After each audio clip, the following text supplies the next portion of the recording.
Assalamualaikum warahmatullahi wabarakatuh. Salam jumpa, ketemu lagi bersama Jurnal Edukasia yang akan membahas soal-soal terkait tes ujian P3K pada tahap kedua ya. Untuk kali ini kita akan membahas kembali soal-soal prediksi khususnya untuk guru pendidikan agama Islam. Maka tetap stay tune, tetap terus di channel ini, mudah-mudahan menginspirasi dan bermanfaat untuk kita semuanya. Baik, kita lanjutkan untuk membahas soal-soal terkait pendidikan agama Islam untuk tes tahap 2 nanti. Nomor 1.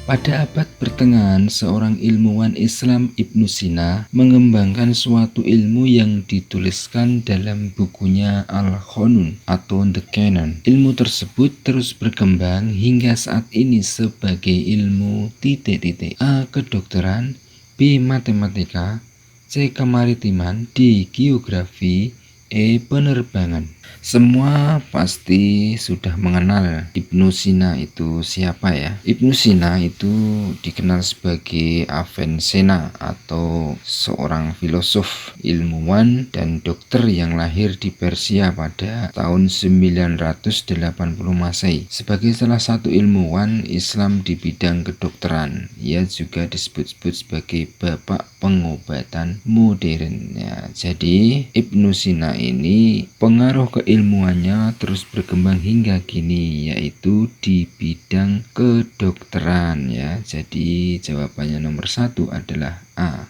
Kedokteran. Nomor 2. Allah SWT selalu memperlakukan hambanya dengan baik dan bijaksana. Ketika seseorang dipercaya menjadi pemimpin, ia harus memiliki komitmen untuk melakukan sesuatu sesuai dengan aturannya dan tidak boleh melanggar kesepakatan yang telah ditetapkan bersama. Sifat komitmen dan menempatkan sesuatu pada tempatnya sesuai dengan sifat Allah dalam Asmaul Husna adalah A. Al-Malik, B. Al-Adil, C. As-Somad, D. Al-Bashar, E. As-Sama. Baik, dalam tes tahap pertama yang lalu memang untuk Asmaul Husna ini keluar ya. Jadi kira-kira soalnya seperti ini, tapi tidak 100% sama. Tapi pada intinya Asmaul Husna ini juga keluar di dalam tes tahap 1 yang lalu. Jadi di sini kata kuncinya sifat komitmen dan menempatkan sesuatu pada tempatnya. Nah, menempatkan sesuatu pada tempatnya itu kan berarti kaitannya tentang sikap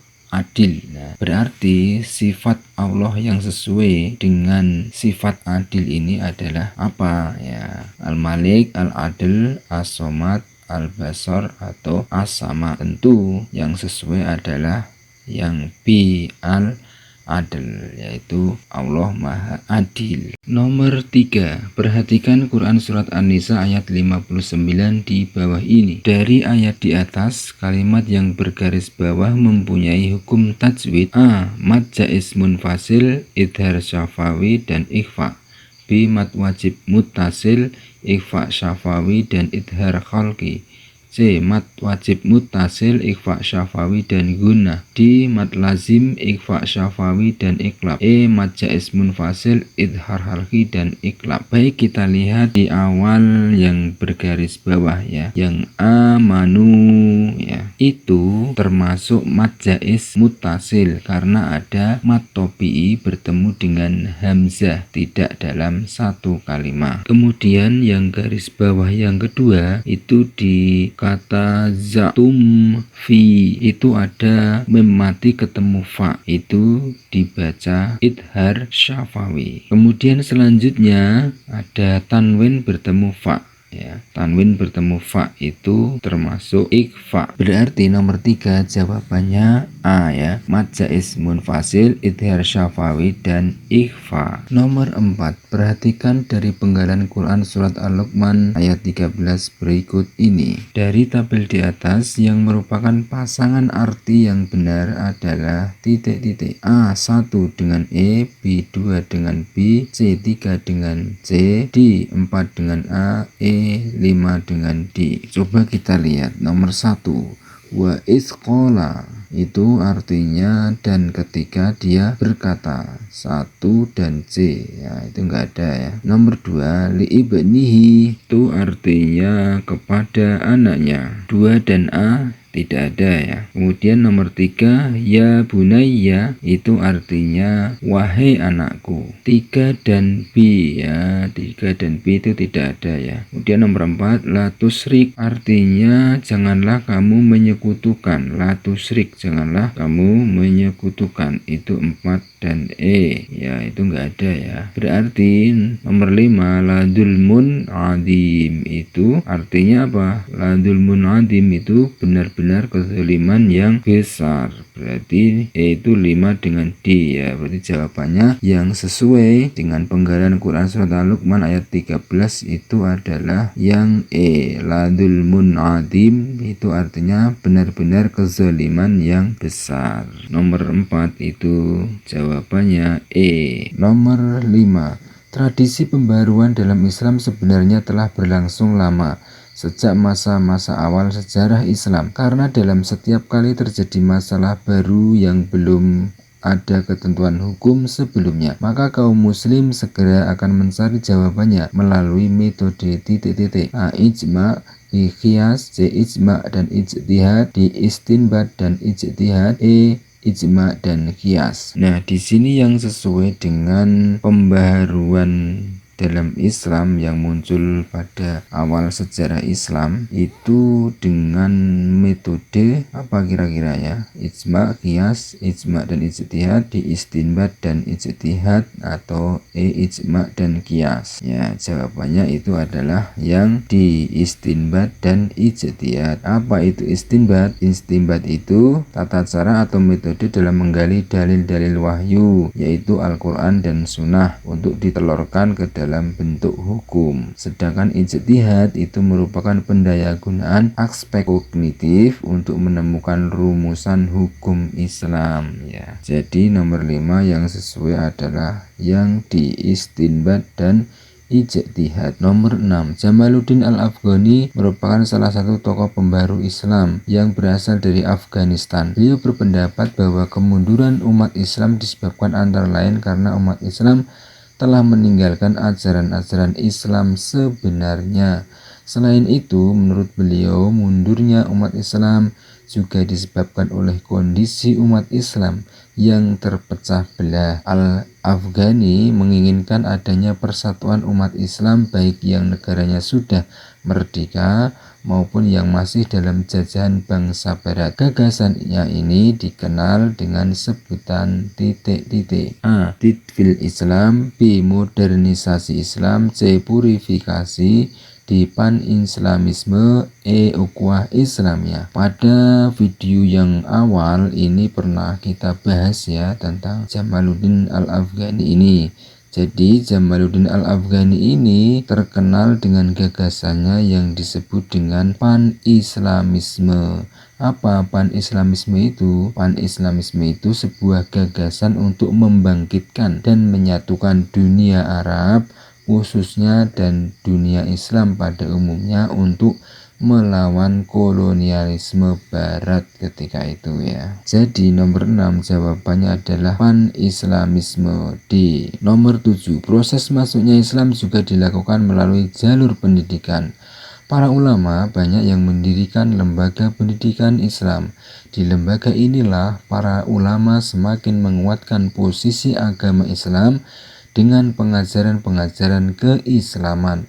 Salah satu lembaga pendidikan Islam yang menjadi ciri awal penyebaran Islam adalah A. Madrasah Diniyah, B. Madrasah Ibtidaiyah, C. Madrasah Sanawiyah, D. Madrasah Aliyah, atau E. Pesantren. Jadi proses masuknya Islam dulu itu dimulai dengan jalur pendidikan, salah satunya ya.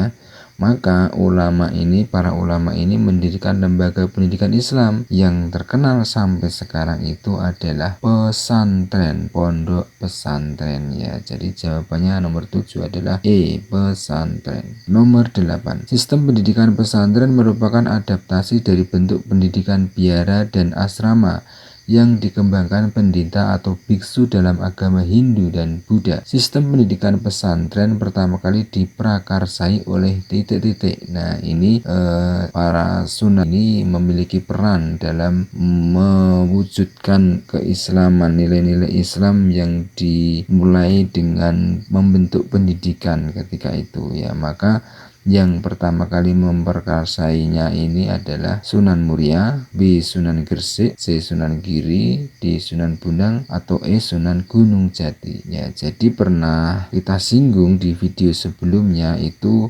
yang pertama kali disebut sebagai orang yang mendirikan pesantren pertama kali itu adalah Sunan Gresik ya. Jadi jawabannya nomor 8 itu adalah B. Sunan Gresik. Nomor 9, salah satu strategi penyebaran Islam di Indonesia adalah melalui tasawuf. Para sufi memiliki sifat dan budi pekerti yang luhur sehingga memudahkan mereka bergaul dan memahami masyarakat.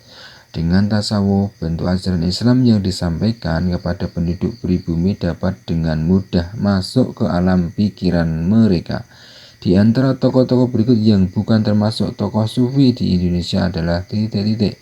A. Syekh Nawawi Al-Bantani, B. Syekh Yusuf Al-Makassari, C. Syekh Ahmad Khotib Sambas, D. Hasan Al-Basri, E. Kiai Haji Hasyim Asy'ari. Nah, jadi tokoh-tokoh penyebaran Islam di Indonesia ini yang menggunakan metode tasawuf atau dikenal dengan para sufi ini siapa saja? Syekh Nawawi Al-Bantani itu juga termasuk tokoh tasawuf di Indonesia ya. Kemudian Syekh Yusuf Al-Makassari itu juga. Kemudian Syekh Ahmad Khotib Sambas itu juga merupakan tokoh tasawuf di Indonesia, termasuk Kiai Haji Hasyim Asy'ari. Nah, maka yang bukan termasuk tokoh sufi di Indonesia itu adalah yang di Hasan Al-Basri. Nomor 10, penyebaran Islam melalui kesenian atau budaya termasuk yang paling banyak mempengaruhi masyarakat, seperti wayang, sastra, dan berbagai kesenian lainnya. Pendekatan jalur kesenian dilakukan para penyebar Islam untuk menarik perhatian masyarakat sehingga tanpa terasa mereka pun tertarik pada ajaran-ajaran Islam. Di antara wali songo yang dikenal dengan sebagai seniman wayang adalah Sunan A. Giri, B. Ampel, C. Bonang, D. Salijaga, E. Sunan Gunung Jati. Dari kesembilan wali songo ini memiliki ciri khas tersendiri-sendiri dalam menyebarkan ajaran Islam di Nusantara, khususnya dengan pendekatan seni budaya ya, karena Indonesia ini kan merupakan mayoritas memiliki kebudayaan yang tinggi, maka sunan-sunan ini, sunan ke-9 ini juga melakukan pendekatan secara kultural atau dengan kesenian, terutama kesenian wayang dan sastra. Nah, siapa yang melakukan ini? Nah, tentu saja kita pasti tahu siapa yang memprakarsai dan tentu dia adalah Sunan Kalijaga ya. Jadi nomor 10 jawabannya di Sunan Kalijaga.